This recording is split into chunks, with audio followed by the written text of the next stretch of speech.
Lep pozdrav v današnji oddaji Minute za kulturo na televiziji Celje, spoštovane gledalke in gledalci, v kateri vam bomo predstavili 30. jubilejno prireditev Brezova metla, ki je tukaj na odru Celjskega doma potekala na pustno soboto v Celju. 30. Brezova metla je tokrat na pustno soboto ob 18. uri na odru velike dvorane Celjskega doma predstavila kar 27 plesnih miniatur najmlajših ustvarjalcev sodobnega plesa. Udeleženci so bili iz Harlekina, Društva za umetnost plesa Celje in iz Konzervatorija za glasbo in balet Ljubljana, oddelka za sodobni ples. Plesna prireditev, katere idejna ustanoviteljica in vodja je Ana Vovk-Pezdir, sicer umetniška vodja in predsednica Celjskega Harlekina, je eden od sestavnih in prepoznavnih delov vsakoletnega pustnega dogajanja v zadnjih 30 letih v Celju.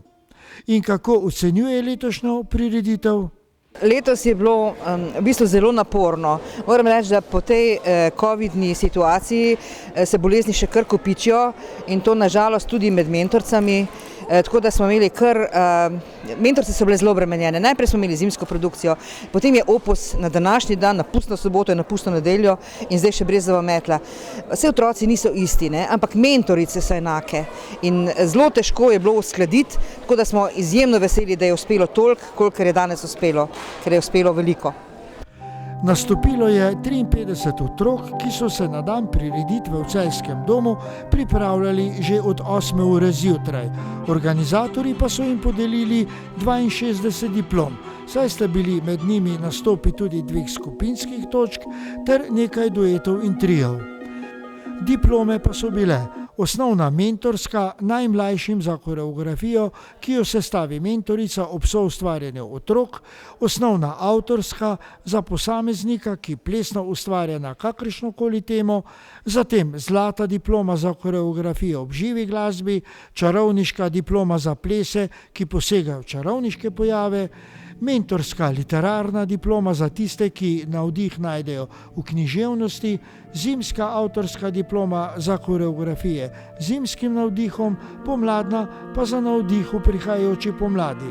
Nadalje Sončeva avtorska diploma za ples, ki so ga navdihnili sončevi pojavi, nato pa še 4 zlate diplome za koreografije ob živi glasbi ter z raznimi tematikami: književnost, sončevi pojavi, pomladni navdih in letošnja nova, ki ima izhodišče v basni. Vsekakor pa gre za vzpodbujanje avtorskih koreografij mladih izvajalcev ob pomoči mentorjev seveda, ki jim zgolj svetujejo. Mentorji so zadaj zato, da pomagajo malo pri disciplini dela, ne pa pri sestavljanju koreografije. Mentor je tukaj absolutno potreben, zato ker otroci nimajo, zlasti mlajši, nimajo občutka za čas, za prostor. Najbolj važno je, tukaj lahko mentor pomaga, ne želim pa, da pomagamo pri ustvarjanju ideje. To pa mora biti njihovo in jaz mislim, da se je to tudi danes videlo. Zelo raznoliko je, baloni pokajo, zelo raznoliko je bilo in to je ta čar Brezove metle.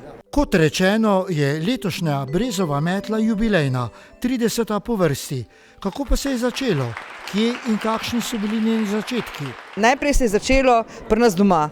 Ker so otroci odraščali, so tudi ostale prijateljice, ki so z njimi skupaj plesale, hodile k nam domov v hišo in so se šemle in plesale. In pa se je rekla, zakaj pa ne bi to omogočili še drugim?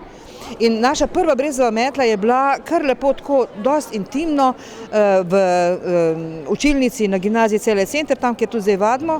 In to je počasi preraščalo, se je širila ideja med našimi plesalci, potem se je pa začela širiti tudi med druge šole in najbolj uspešna in v bistvu tisti, ki največ prispevajo, je Konzervatorij za glasbo in balet Ljubljana, oddelek za sodobni ples pod vodstvom Jane Kovač-Valdez. Zanimivo pa bi bilo zvedeti, kako je bilo v času epidemije, kako je covid situacija vplivala na Brezovo metlo. Kot smo slišali, je Brezova metla kljub temu pometala. Moram reči, da je bilo v času covida največ udeležencev. Takrat smo priredili Brezovo metlo online in smo imeli tako iz Kanade udeležence, iz Amerike udeležence, pa še odkot, zato ker internet prenese vse. Ne? In to nam je po svoje žal, da teh ljudi več ne moramo tukaj imeti. Seveda jih ne moramo tukaj imeti, ne? Ampak v Ameriki so pa lahko posneli in bili online na naši prireditvi. Čeprav je vsaj dober glas seže v 9. vas, ne? Ja, upajmo. Brezova metla pa ni prireditev čisto odprtega tipa. Sodelujoče skupine in njihovi ustvarjalci se je udeležujejo na osnovi povabila in tokrat se je žal vsi povabljeni niso mogli udeležiti. To ni čisto odprtega tipa. Jaz osebno vabim mentorice, za katere vem, da delajo na tak način, da puščajo otrokom ustvarjalno svobodo. Zdaj, da bi tukaj imeli recimo plesalke ali pa otroke, ki imajo, ne vem, poudarek na špagah pa na tehniki, pa ne vem kaj vse, to ni ideja. Ne? To niso zdaj otroci v odrasli podobi oziroma po podobi odraslih ljudi, ampak so otroci. Ne? In to jaz vem, kateri ljudje to v Sloveniji počnejo in take tudi vabim. Bilo je vabljenih še nekaj, pa so bile okoliščine take, da niso se mogli udeležiti, pa so obljubili sodelovanje v naslednjih letih. Kot rečeno, so ustvarjalcem letos za njihove plesne miniature podelili 12 različnih diplom, ki ponazarjajo različne vsebinske plesne kreacije. Tokrat je bila nova diploma za plesno miniaturo ob živi glasbeni spremljavi, ki išče izhodišče v basni. Ena oblika, pa en fundus je standard, ne? Ker to ni opus, kjer se morajo otroci v 14 dneh ali pa 2 mesecih odločiti za temo, ampak vejo naprej. Oni se lahko 1 leto s tem ukvarjajo, če se želijo. Ali pa recimo ena ideja pade, pa jo prihranijo do brezove metle. No in letos je bila nova diploma za basni. Ne? In te basni smo tukaj na koncu videli, ne? Recimo Kozliček in Kozliček in volk, ja? Pa tudi Mestna in poljska miška. Ne? Ampak tu je seveda mogoče malo potrebno pa spodbujati. Ne moramo pričakovati, da bodo otroci vse basni poznali, sploh kaj to basen je. Ne? Drugače pa tudi diplome so, letos je razstava diplom, ne? Oblikovala jih je skozi vsa ta leta že Vida in je tudi to ta zadnjo, ne, oblikovala, na kateri so pač motivi iz basni. Ni treba, da to so tiste basni, ki so bile danes na odru, ampak tiste, ki so v književnosti prepoznane. Prireditev je, kot rečeno, tudi tokrat lepo uspela, na zadovoljstvo malih nastopajočih in njihovih staršev, kot tudi številnega občinstva in seveda organizatorjev. Kako pa kaj organizatorji razmišljajo za v bodoče? Drugo leto imamo zelo zapleteno situacijo. Pustna sobota je 10. februarja. To pomeni 2 dni po kulturnem prazniku. To pomeni, da v četrtek bodo že ljudje prosti, v petek si bodo vzeli prosto, v soboto je prosto, nedelja prosta in ne pričakujemo, da bodo takrat ravno prišli plesati, če bodo smučali.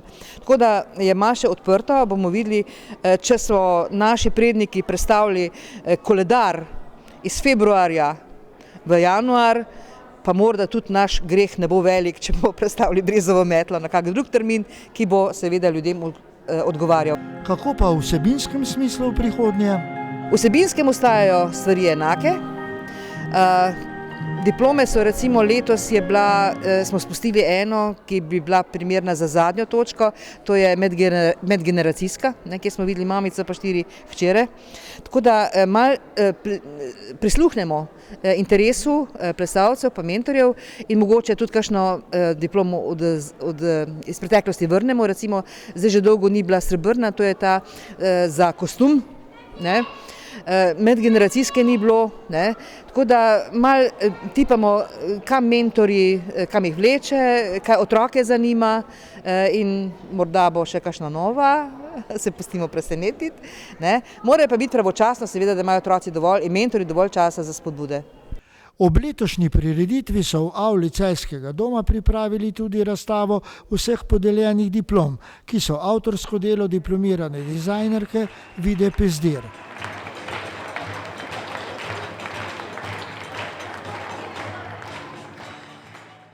No, pred nekaj trenutki je bila še tale dvorana nabito polna obiskovalcev, ki so navdušeno sprejeli izvajanje mladih plesalcev na letošnji 30. jubilejni prireditvi Brezova metla.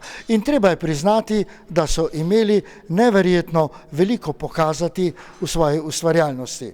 Toliko v današnji oddaji Minute za kulturo na televiziji Celje. Hvala, da ste bili z nami in pa prav lep pozdrav do prihodnjič.